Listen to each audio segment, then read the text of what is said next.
One of the things I want to hit on, one of the reasons why we asked you to come in and talk about this topic is you are a networking master, especially here in Austin.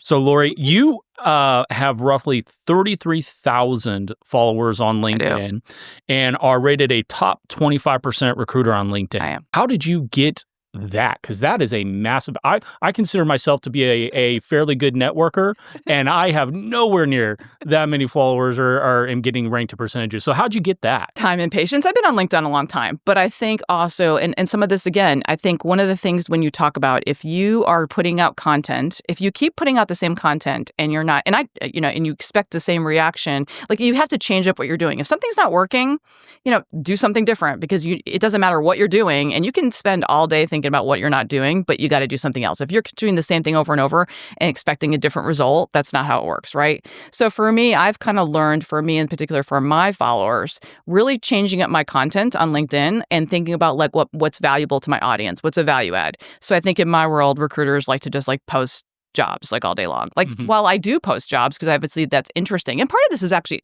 asking my audience, like, what would you like to see more? So I think content that speaks to them from an educational perspective, like what's going on with the Texas chapter of CPAs? Are they changing the hourly requirement on things? Like those kind of things.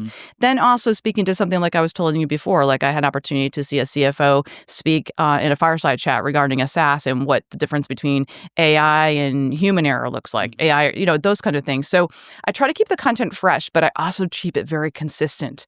I think that is really key. My team every Tuesday does Top Talent Tuesday.